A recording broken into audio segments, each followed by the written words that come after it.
Omulungi ali ku Embeera TV nkulamusizaako nnyo nenkwebaza emirimu gy'osobola okuba nga otuusaako engalo. Olunaku olwaleero tuli wano ku Muteesa 1 Royal University era nga abayizi baligenda maaso n'okuba nga balonda omukulembeze w'abayizi oba Students Guild agenda okuba nga addira Ssende wa France mu bigere ajjukira nti essaawa eno yakyalongo mu bugiriza w'entebe eno newankubadde nga ekisanja kye akyaggwako. Tulina Kizza Muzamil ne Male Ashraf abali mu lwokaano luno era nga tugenda bafunamu n'abalonzi ab'enjawulo tusobole okuba nga twogerako nabo. Okulonda kuligenda mu maaso nga bw'oyinza okulaba emabega wange abayizi bakedde nnyo newankubadde nga embeera y'obudde ebadde ebatataaganyizaamuko katono. Njagadde nkutuuseeko Male Ashraf ali mu lwokaano luno asobole okuba nga ayogerako naffe yeeteeseteesa atya era obuwanguzi abulindiridde atya. Embeera TV faabaliko. Nze Male Ashraf nga ndi musanyufu nti mutunoonyezaako neno gye tuli. Akalulu sofa tekannatambula bubi nga we mulaba abalonzi bazze bettanidde okulonda. Buli kimu kitambula bulungi, tetunafunayo kitataaganya. Weewaawo abamu kwe bali ku nkalala z'abalonzi naye babaganye okulonda, tetumanyi lwaki. Simanya ID, simanya tazze na financial statement, biodata, but buli kimu kikyatambula bulungi era tukkiriza Katonda oyo mulamu tugenda tuuka mu Muteesa empya, tugenda wangula akalulu kano. Oli mukakafu otya nti akalulu kano kali mikono gyo newankubadde nga tukusanze mu nkambi yo, kiki kyeweeteeseteesemu oba okulaga nti akalulu kano ddala okayina? Akalulu kano tukayina olw'ensonga nti olw'ebyo bye tukkiririzaamu okulaba nti Muteesa nabyo byekkiririzaamu era tukkiriza nti n'abayizi bali wamu naffe era olw'ensonga eyo tukkiriza nti bonna bali wamu ne Muteesa empya mu Uganda empya. Kweko kwe tuyimiridde era ly'essuubi oba gemaanyi ge tulina okulaba nti twogera n'obuvumu nti tugenda wangula akalulu kano. Embeera TV faabaliko. Amanya gange nze Kizza Muzamil matofaizo nebaza nnyo mwena baganda bange abamasikomu abakwasaganya ekintu kino. Mwebale nnyo, mwebalire ddala. Ekintu kyenyinza okugamba kiri kimu, akalulu kali fine. Ffe tulina Mukama Katonda era twakedde kusaba gwe twesize, wabula tusabe tumaleko nene embeera ennungi kuba tusaba buwanguzi kyekyokka.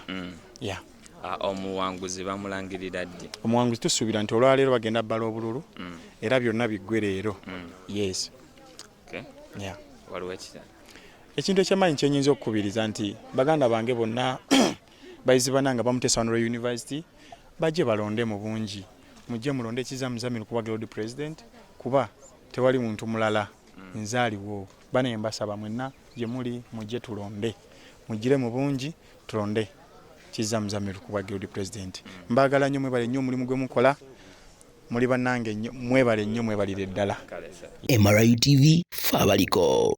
Era nga nva mu faculty ya business, nkola bachelor's degree of science in accounting and finance, era nga nzijiddeko tiketi ya NOP, era nga president wa Male Ashraf, era nga ensonga lwaki najja wano okwesimbawo lwa nsonga nze nekkirizamu ate nzikiriza nti nina obusobozi okuvuga essomero nga chief fresher ate n'ekirala ensonga yadde y'amaanyi nti najja olw'obulumi olw'abaana abapya naddala abajja ku Muteesa nga tebamanyi kiki kye balina kukola, tebamanyi kosyunisi zaabwe, tebamanyi yuwa gye balina kusomera, tebalina yadde n'ekimu. Kati eyo yennyini pain nagiyitamu ngimanyi ensonga lwaki nvuddeyo okujja kundi ku kino ekifo era nga nsuubira ddala kuno olunaku abaana bannonze era nga nzikiriza nze ne pulezidenti wange ne minisita wange ono gwe ndi naye maaso nsuubira nti tugenda yitamu era nga tugenda kuba bawanguzi.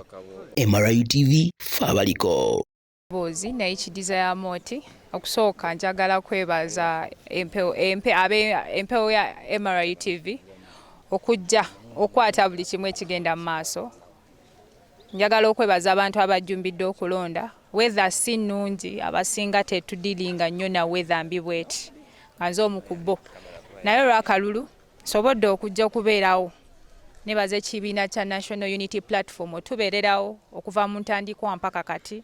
Nebaza abalonzi abazze n'abatannajja, mbagamba bajje balonde. Ebintu ebimu ebyansikiriza okwesimbawo ku kifo kino olw'ensonga ndi muntu w'abantu ate njagala nnyo okugatta abantu tekiri ku nti ngenda kwesimbawo ku bwabamiisi bokka naye nesimbyewo olwa bannange bonna abalina okubeerawo. MRI TV Fabaliko. Manya nze Luiga Lauren nga nesimbyewo ku bwa miss naye nze sobola gamba fresha kuba sikyali fresha twabivaamu dde ebyo ngamba miss ya 1. MRI TV Fabaliko.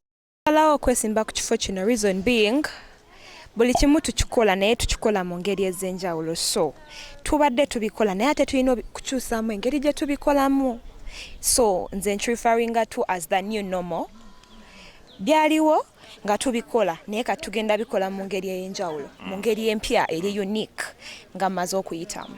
MRI TV Fabaliko. Abasajja muli bagezi nnyo era mukole ekintu ekisinga basaba mwongeremu amaanyi mujja beera abantu b'amaanyi nnyo maaso kaawo amaanyi agange nze Nduga Hussein Kato era nga neesimbyewo of course fe twayisewo dda kuba tetwavuganyiziddwa ensonga yatulese wano kulaba nga musajja waffe ono tumutuusa naffe nga ffe kye twatuuseeko at least naye atuukeyo tulabe nga ne Miss Special waffe naye tumuwa obuwanguzi obusinga naye ndaba embeera eriwo kati essaawa zino ekyali nnungi bitu bikyali bulungi era nsuubira essaawa yonna amaanyi gali waffe sisuubira mbeera yonna mbi era mubeere bagumu bantu bange abali mabega wa Kizamuzamiru Guild basuubiza kitu kigenda beera ky'amaanyi tugenda kikola tugenda kikuba tugenda bawo n'obuwanguzi ente eri waffe ente eri waffe omuzigo guli waffe gwonna fe abagenda okuwangula niyanza. MRI TV Fabaliko. Okanako n'emirundi emirala egize gibeerawo tulowooza nti obukulembeze tebulina kubeera bwa kusuka muguwa wabula ekimu ku bintu bye tulina okubeera nga tugenda mu maaso ne tukola kwe kulaba nti tukwatagana nga abayizi abalina manifestos ez'enjawulo ne tusobola okuba nga tugendera ddala maaso n'okutuusa services eri abo bekikwatako. Nze mu manifesto yange mulimu ebintu eby'enjawulo omuli okutumbula ebyemizannyo omuli okutumbula entertainment eri ebintu ebyo gwe omulonzi si tukolwayo n'olonda Male Ashraf ogenda kuba olonze manifestos 3 ezigenda okubeera nti at least zikuwa service provision tugenda kuba wa DSTV main hall n'ebintu ebirala bingi tusaba mutukkirizeemu mulonde Male Ashraf mulonde Muteesa empya webale nnyo gw'omulabi waffe omulungi. MRI TV Fabaliko. kubanga obuwagizi tubulina kuyege kutugoza abadde w'amaanyi nnyo tubayisemu abaana bonna komiti yaffe koze ky'amaanyi nnyo era obuwagizi tulina tujja kubangula akalulu kano. Asigadde gwana amanya gange nze Ngomira Fred from the Faculty of Business.